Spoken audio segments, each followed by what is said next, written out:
So let's talk a little bit about the corporate culture at ABC when you started there, because obviously they Sure. were the third network. Or some people said they were the fourth network in Or a three fifth. network race. Yeah, right. But what was the atmosphere like at ABC? It was great. Um, early days of ABC were just spectacular, and the reason for it was basically this.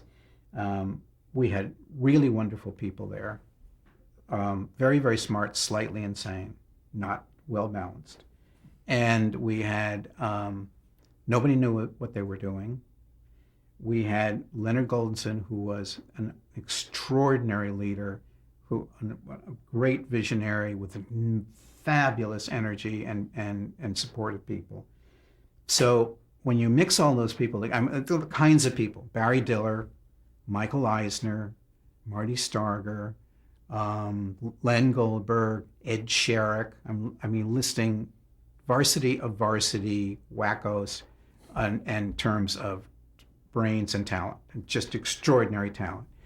And because we didn't know what we were doing, and we did wild and things, and some of which worked and some of which didn't, and we would move on. But the energy level of that place, the excitement of that place was unbelievable. And Leonard would come down and say, what are we doing now? What's going to happen next? What are we doing?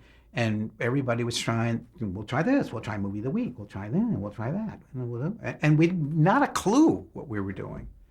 And it was fun. How involved was Goldenson in your day-to-day life? I mean, how Not much much. did you see of him? Yeah. Rarely. But Leonard, in my career at ABC, which lasted 14,000 years, Leonard was become really important to me, and in some of the subjects we will probably talk Yes. about later. Yes, down the road. Down the road.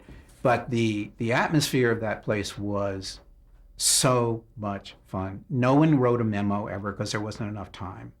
Everything was moving so quickly. Everybody worked unbelievable hours. Nobody complained. I thought it was just great. And people moved, jumped up, changed jobs, got promoted, got fired. Everything was turmoil all the time, and really fun. And the network had this strategy, of going after a younger audience, of demos. Were you conscious? And was that something that was articulated, or was it something that was just Yes. sort of stumbled into? Yeah, it was articulated. It was not a strategy that was designed to be a winning strategy, because we couldn't beat CBS or NBC. We didn't have the lineups. CBS had so many better stations. Quality of their stations were so much better, and they had many more of them. That was also true of NBC. We didn't have the stations. So we looked at a thing called the 30 market report. And the 30 market report was a Nielsen report where we were all even in those 30 markets. And that's all ABC would ever talk about. They never talk about the nationals because we didn't have that kind of coverage. In any event, the idea of going younger, which is not a brand new strategy, people use it all the time every day now, is basically to try to wheedle your way in, because you're not going to change people who are 50 plus viewing habits, but you can change younger people's viewing habits. If you got the hot new thing, whatever, they'll get on it really quickly and they'll come to see you. And that is the way to begin to build a base. Mm-hmm. So that was the strategy. And when I think about it, you mentioned all those people that were there, and that, Sherrick, who I knew, Eisner, Diller. How did that mix of personalities get on? Those are some volatile personalities. How did they get along? With volatility. It was exciting. I mean, they kind of got along because they were all going for ABC, but they're also, knowing that group, were also going for themselves. But that made it fun, and they were funny, they were smart, they were energetic, they were ambitious, they were crazy, they had ideas every 2 seconds, and it was really an exciting, energetic place to be. I mean, you just feel the place pulsing. It was really great. So in your area, which was daytime, Yes. which then expanded To children's. to include children's. Yeah. What part of that did you did you enjoy the children's programming part of it? Was that something you Very saw? much. Children's programming is an enormous amount of fun. It's really fun. I really love both of them. I love daytime, and I loved what daytime. The best part about daytime is story construction and learning really a lot about story and character relationships. That's all what daytime really is about.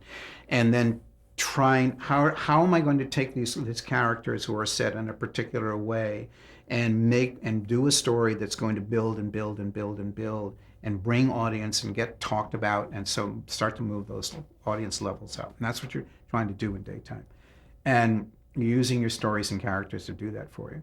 Children's programming is fun because you don't understand very much about children, but you do get to understand about their viewing habits, what they really don't want to watch shows that are about themselves. They want to watch shows that are about their older brother or their older sister because they're so fascinated and growing. They want to know what the next step is.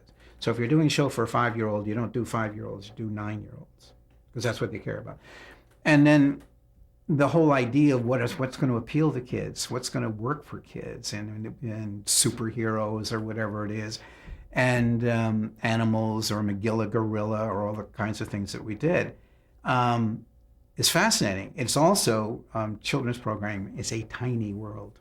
It's a very, very small world then, a very, very small world. There's a Hanna-Barbera, Rankin and Bass, another company, and there were two other companies. Filmation was the one I was thinking of, and then there's another one with two brothers. Who kind of owned Saturday morning, and when they made gobs of money, enormous amounts of money. But they also were very good and very successful at what they did. So a lot of it was in this tiny little world. Am I going to get the hot new Hanna-Barbera show? Is CBS going to get it? And I think Fred Silverman at the time was running daytime kids programming at CBS, approximately the same time we were at ABC. Was that considered kind of a because I do remember, looking back, a lot of people started in daytime or children's and then moved into movies or prime time. Yes. Was it considered kind of a logical progression then that you cut your teeth in that? I think it was to a degree. I'll give you an example of that. When my boss was fired, Marshall Karp was fired from daytime, Michael Eisner was brought in over me, which pissed me off one hell of a lot. But I met with Michael. I was like this, and I know about daytime. You don't. He said, you know everything about daytime. I don't know anything about daytime. Let me make it clear. You're going to do this, and I'm going to be out of here in 6 months because I'm going to prime time. This is just a stopover, Brandon. Have a good. You'll run the department, and I'm out of here. It's exactly what happened. So yes, it was a stopover to move into prime time. It was a feed for primetime executives. And did ABC have a children's lineup when the network was so young at that point? Did they have a fully developed Saturday morning lineup? I don't think we had a fully developed. We didn't have fully developed anything. We didn't have a fully developed office. I think we had a lineup, as I remember, and I think we did expand it. I think maybe we added a couple of hours. And we also did, we added the ABC after school specials. We put that on the air. And this was when there was a beginning of criticism about children's programming, rightfully so, by the way. And partially as a result of that criticism and partially because of some advertising reasons, which we could talk about, we developed the ABC after school specials, which a lot of people, the network had zero interest in putting on the air. The way the financial people didn't, and the legal people didn't, but Michael Eisner and I worked in on, and we kind of jammed it through.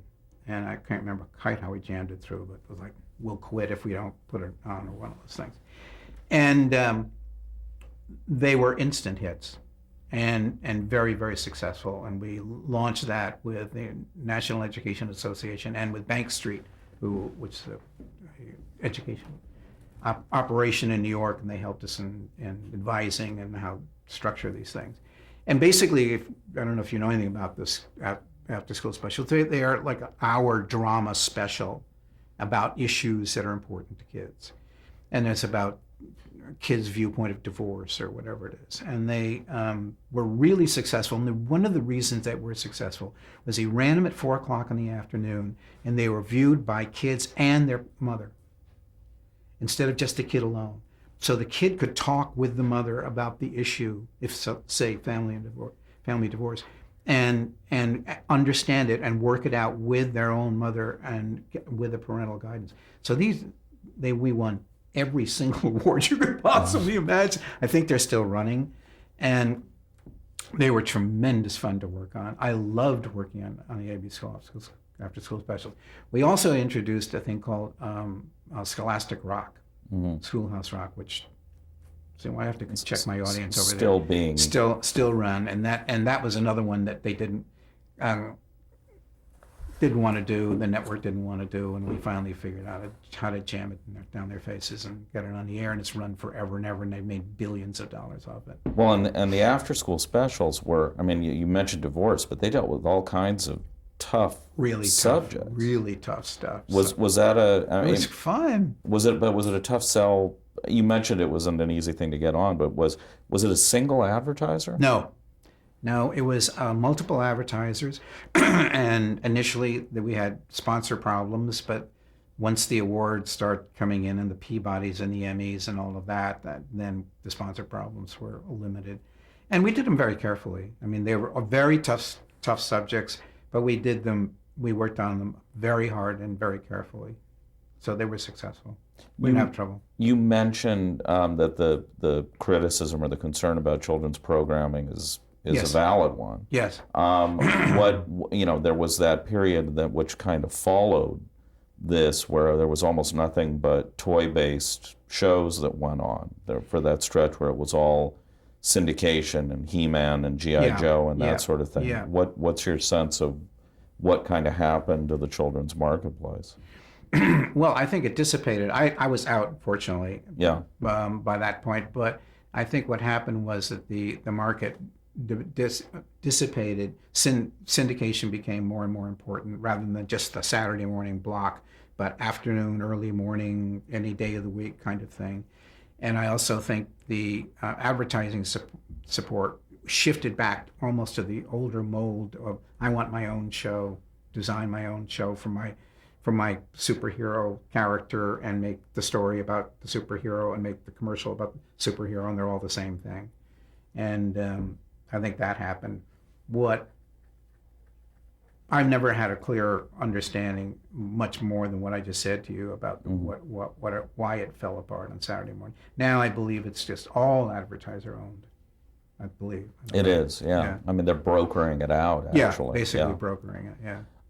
Did you have any sense when you were doing some of those animated shows like Super Friends, which still runs, and Schoolhouse Rock, that they would have the longevity, that 30 years later they would have any kind of shelf life to them?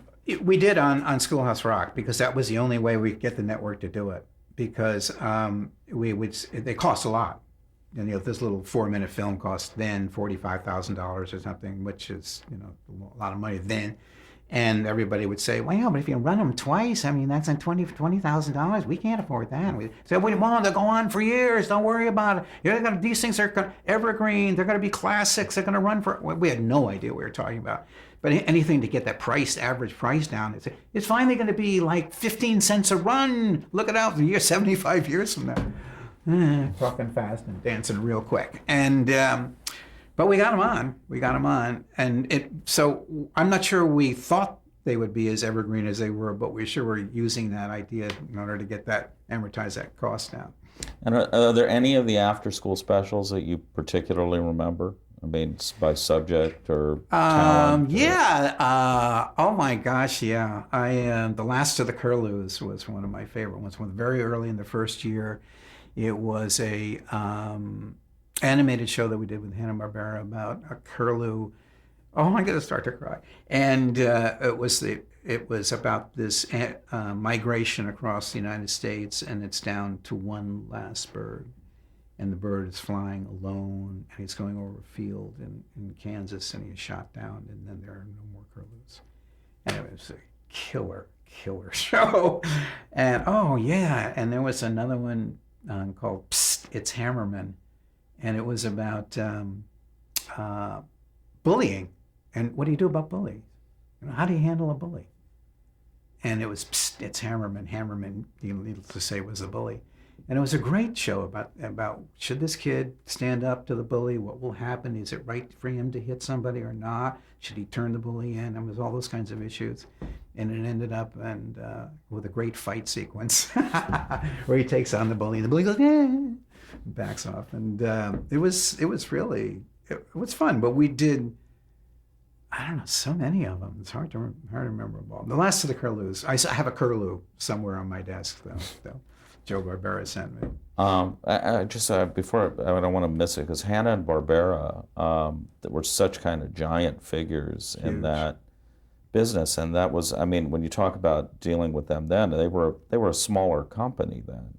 Yeah, they were. I don't think they were doing as many features then, although they had done some, I think, but not as many as they were. They were really in the Saturday morning business then, primarily, and they were. Joe, we worked almost exclusively with Joe. And Joe Barbera had this great ability when he would present a show, he would do all the voices. And he was great on voices. You know, he'd go, and then the bear came into the room and he said, woo, Scooby-Doo, or something. And then he'd go, and then a little guy over in the bird piano. And you'd sit there and watch Joe paint this picture with his voices, and he would be marvelous. It was wonderful. Oh, okay. All right. Well, so let's go to movies for television. How that was I was about 74, so you'd spent I guess about 4 years working in daytime and kids. Yeah. How did the move to movies come about? It came about because NBC called me. They were starting a movie department, and they wanted me to come and run their movie department. And I thought, well, that's interesting because if I went to run their movie department, no one would know because there wouldn't be anybody there who judged me because I have never made a movie in my life. So there'd be no. But on the other hand, no one at NBC had made a movie in their life, so they don't know that I'm an idiot. And I talked about it, and it got fairly far down the line, and I'm trying to think how this happened. One of the NBC executives called Marty Starger, and he asked the operator at ABC for Brandon Stoddard, and they transferred it to Marty Starger, who was my boss at ABC at the time. And the guy is getting on the line, and Marty very quickly picked up on the fact that they were trying to reach me, and therefore they're trying to offering a job to Brandon. So he came to me and said, "What's that? NBC?" And I kind of talked to him, and it turned out that Deanne Barkley was leaving in ABC Movie of the Week, and after talking with Barry and Fred Pierce and all that stuff, Fred said, we want you to take over our movie department. And I said, great, because I knew everybody, and I was going to work for Barry. That's going to be interesting. And but I was going into a situation there where I was going in March of that year, and they had ordered one movie, and a year later we'll had to put on 46 more movies. I had never made a movie in my life. It was a year that I will not forget. So in that, now it was during, not too long after that you introduced what was then called the miniseries. Yeah. Or actually, it wasn't then called the miniseries. It was called Novel for Television. Very right? Good, very good. So QB7 was the first of those. QB7, not me. QB7 was done by Barry just before I came into Movie of the Week. And then I got involved with miniseries. Rich Man, Poor Man was my first, and then all of them. I did not work on QB7. The first 2 movie assignments I had when I came to Movie of the Week. One of them was a movie which Barry had just seen and said, we will not air because it's trash and tasteless and it's a complete disaster. And Brandon, you have to fix it. And and that was the first movie I had to work on. The second movie I had to work on which was Love Among the Ruins with Katharine Hepburn and Laurence Olivier, and George Cukor was directing it. And it was the second day, I think, that was in Movie of the Week. And Barry said, listen, there's a meeting on the script. You read it last night, right? You like it? How's it going? Well, I thought a little slow in the middle. Okay, well, there's a meeting at George Cukor's house this afternoon, and you should go over there and handle that meeting. Barry, are you out of your mind? He said, no, that's no problem. I said, what, just me and George? No, it's going to be the writer, whose name I forgot, and it's going to be, I forgot her name. Katharine Hepburn. Katharine Hepburn. So I go over there, and I'm petrified. I mean, I've been in the movie business for 36 hours, and I don't know anything. And I get out of the car, and Katharine Hepburn comes up and parks next to me, and she gets out, and she's got a little turtleneck and the perfect little khaki pants. And she turns to me and she said, are you going to this meeting? And I said, yes. And she said, which pushed me up the stairs. So I put my hand on the smaller of her back, because Cukor had these stairs going up to it, and like this, and I pushed her up the stairs. We get up into the meeting, and everybody is Mr. Stoddard, Miss Hepburn, Mr. Cukor, very New York theatrical stuff, not Hollywood, it's all first name. And she is talking about a scene that she thinks should be added to the script. And she says, and she starts to ad-lib the scene. And I'm sitting next to Katharine Hepburn, and she's going, and then I would say, and I walk in and I go, oh, blah, blah, blah, blah, blah, and my hat would be blah. And I'm sitting there, and we're mesmerized. I mean, mesmerized. This woman is so fantastic. And Cukor, she ends and she says, what do you think, Mr. Cukor? And he says, I think we would have to run that by Larry. I think Mr. Olivier will be interested to know about this scene. And it was a scene that completely threw the movie to her. It was a love story, and now, with that scene added, it was the Katharine Hepburn movie. And he just handled it great. But it was amazing. It was just amazing to be working with those people after I'd been coming from working on Let's Make a Deal in daytime about 3 days ago. So it was a little weird. Do you remember the movie that he told you to fix? Did it actually go on? Yes, it did. I did get it fixed. We had to do some reshooting. We did a major editing. But the most difficult part of it was to convince the producer, who thought it was wonderful, that it wasn't. That we had to make these changes. That wasn't easy. It was not, but it was a piece of trash. Well, God, I could do an hour on the Katharine Hepburn thing, but let's move on, because there's some. Rich Man, Poor Man was scheduled in a really interesting. I mean, you were kind of in no man's land as far as how to do these, and you scheduled it as a weekly, on a weekly basis, as opposed to crunching it all together. Right. How do you remember how that decision was made? Not really. The crunch came. It seemed like when we're doing a miniseries, that would be the way to do it. It wasn't so much that was the wrong way to do it as it was that by accident we came up with the crunch, which was on Roots. So the Rich Man, Poor Man scheduling, if I remember, was more of a normal scheduling pattern for a miniseries. And the crunch, which came in, was an accidental one, which then turned out to be crunch from that point on, which no one who will understand, looking at this tape, will know. You and I know exactly what we're talking about, and no one will understand what we're talking about. Well, we'll allow. But we'll get it to it, yeah. Now, QB7, as I recall, did well. Yes, well, not great, but well. But Rich Man, Poor Man was an enormous hit. Yeah, it was a big hit. So what was the aftermath of that? I mean, what was it immediately? How many more of these can we do? Yeah. Oh, sure. And the other, well, the most initial aftermath was, let's make Rich Man, Poor Man into a series. And Fred Silverman was at the network at the time, and he came to me and said, come here, Brandon, we can just take Rich Man, Poor Man, take some of the actors, and be on the air 9 months from now. This was like the winter. He went on the air in September as a series, and we'll do it as a series, and we'll get Peter Strauss, and all those people will continue, and it'll be great. And I said, no, you can't do that. And he said, well, what do you mean? He said, well, it took us 5 years to develop Rich Man, Poor Man, and 5 years to get the writing right. It was labor of love. You can't then suddenly quickly get somebody to write it as a series, and because the quality's going to suck, the audience is going to know it immediately, and they're going to get pissed off, and that's the end of that. Which is exactly what happened, and which is too bad. I mean, we should never have done it as a series. But I'm mentioning it only as an example. Of course, I mean, network television, something worked.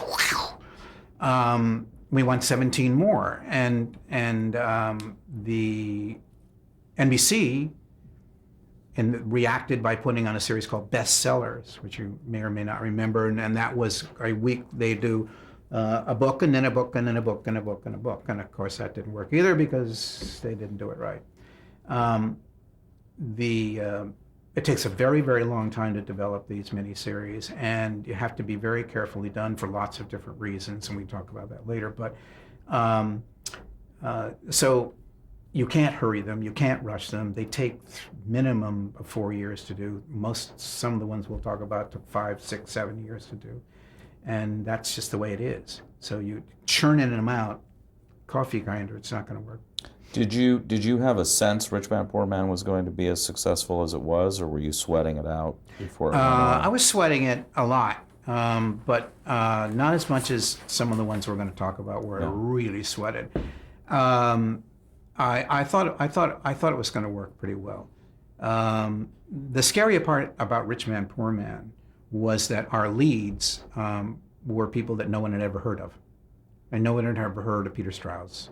Nick Nolte had a small career, and people in the business who knew about Nick Nolte. Wonderful actor, up-and-coming actor, but not any kind of marquee value. And Susan was completely unheard of.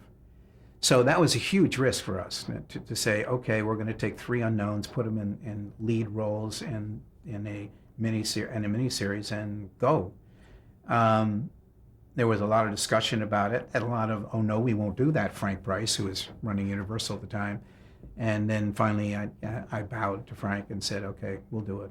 And I'd seen all the auditions. I'd seen Nick's audition and Susan's audition and Peter Strauss' audition. They were wonderful.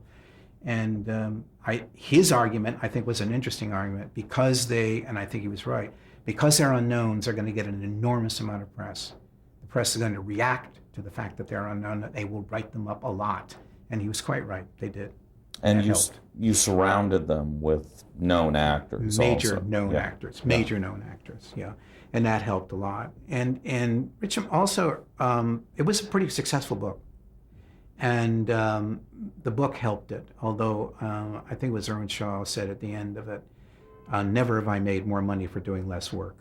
After Rich Man, Poor Man had been on the air. That's quite true. It was a surprise. It surprised pretty much everybody, which is why it was a race to miniseries, and it surprised probably the biggest surprise was the publishing industry, who had no idea what was going to happen to book sales. So were people clamoring to have their books done at that point? Yes, I mean everybody wanted it, and you had to be very careful of the kinds of books you were going to do, and whether they're going to be able to hold up, whether they were unique enough, whether they were special enough, whether they had the length and the body to be a miniseries, not just a 2-hour movie, and you didn't want to take a 2-hour movie and extend it for 6 hours and just a lot of airtime. So you had to be really, really careful about what you were going to pick and what you were going to do. Okay, why don't we break there, because then we can pick up